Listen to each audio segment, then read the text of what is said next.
Le 6 août 1945. Une date et une seule seconde. Une seconde qui a littéralement suffi à faire basculer l'histoire de l'humanité. C'est ce jour-là, à Hiroshima, que le monde est entré de la manière la plus brutale qui soit dans l'ère atomique. Pour vraiment saisir ce tournant, on va remonter le temps, ensemble, presque minute par minute. Essayons de nous poser la question, juste un instant. Imaginez, votre ville, votre quartier, tout ce qui vous est familier, qui disparaît. Pas juste détruit, mais littéralement effacé de la carte. C'est ça, l'expérience totalement inimaginable qu'ont vécu les habitants d'Hiroshima. Une matinée parfaitement normale qui se transforme en un cauchemar absolu. D'ailleurs, pour bien mesurer la violence du choc, il faut absolument commencer par là.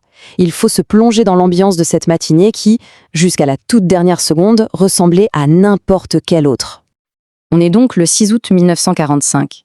C'est une ville pleine de vie, qui s'éveille. Il y a les bruits familiers, les routines de tous les jours.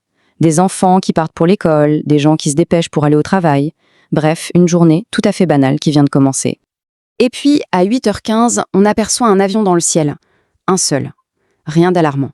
Ça fait des semaines que des vols de reconnaissance comme ça passent au-dessus de la ville, c'est presque devenu une habitude. Donc non, personne n'est vraiment inquiet. Et puis, quelques secondes à peine plus tard, quelque chose est largué. Une bombe, longue de 3 mètres. Mais elle n'atteint pas le sol. Elle explose bien plus haut, en plein ciel. Ce qui se passe à ce moment précis, les survivants ne le décrivent pas comme une explosion.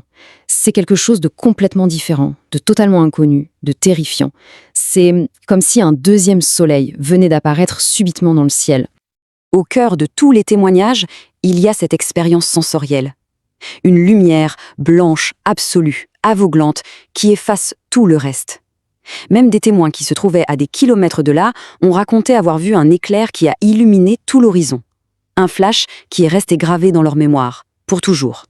En moins d'une seconde, une boule de feu de 250 mètres de diamètre se forme. Et la température en son cœur, 4000 degrés Celsius. Pour qu'on se rende compte, c'est une chaleur si intense qu'elle avale littéralement tout le centre de la ville en un instant. Juste en dessous, au point d'impact, la chaleur est telle que des milliers d'êtres humains sont tout simplement vaporisés. Ils disparaissent en une fraction de seconde, sans laisser de traces, ou presque. Et c'est là qu'on observe un phénomène absolument glaçant. La lumière et la chaleur ont été si puissantes qu'elles ont en quelque sorte blanchi toutes les surfaces. Sauf là où il y avait un obstacle, un corps humain, un objet. À cet endroit, le sol ou le mur a gardé sa couleur d'origine, laissant une ombre. Une preuve silencieuse et permanente d'une vie qui a disparu en un éclair. Après la lumière, après la chaleur, vient le souffle de l'explosion. Et puis, le feu. Pour tous ceux qui, par miracle, ont survécu à cette première seconde, un autre cauchemar ne fait que commencer. D'abord, il y a l'onde de choc, une force monstrueuse qui pulvérise les bâtiments, qui projette des éclats de verre et de métal comme des lames de rasoir sur des kilomètres à la ronde. Et tout de suite après, les centaines d'incendies allumés par la chaleur se rejoignent pour ne former qu'une seule et gigantesque tempête de feu. Hiroshima devient un véritable océan de flammes.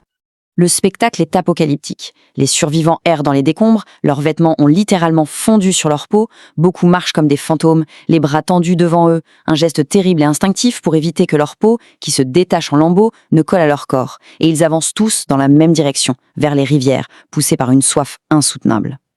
Dans les heures qui suivent, alors que la ville n'est plus qu'un brasier, un nouveau phénomène, aussi étrange que mortel, fait son apparition. Environ une demi-heure après la détonation, il se met à pleuvoir. Mais ce n'est pas d'une pluie normale. C'est une pluie noire, épaisse, grasse, chargée de toutes les cendres et de la poussière radioactive de la ville anéantie. Et l'ironie tragique, c'est que les survivants, assoiffés, vont boire cette eau. Sans le savoir, ils absorbent un poison invisible et mortel. Pendant ce temps-là, le reste du monde, et même le reste du Japon, est dans l'ignorance la plus totale.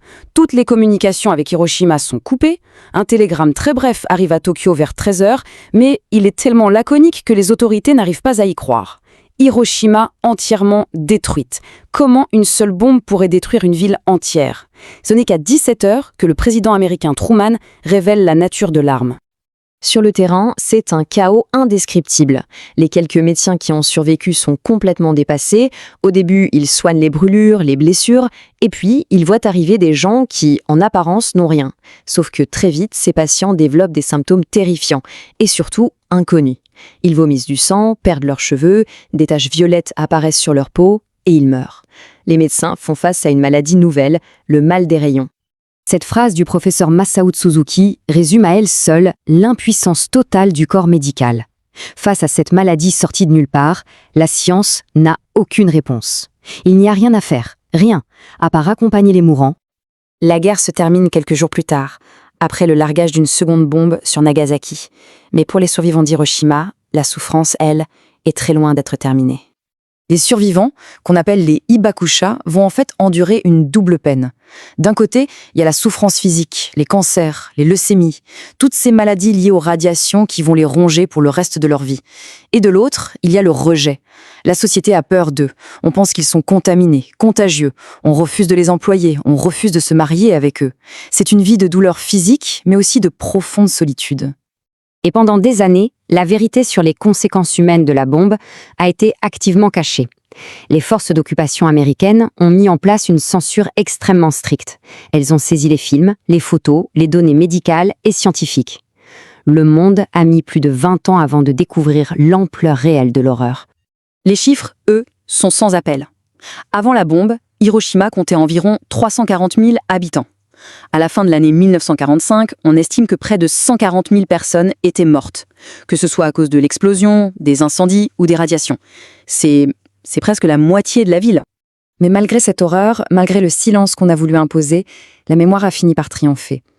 Petit à petit, les témoignages des hibakusha ont commencé à se faire entendre, et leur souffrance s'est transformée en un message de paix extrêmement puissant, un avertissement universel contre les armes nucléaires. Ce qui nous amène à la question finale. Une question qui, encore aujourd'hui, continue de diviser les historiens et le monde entier.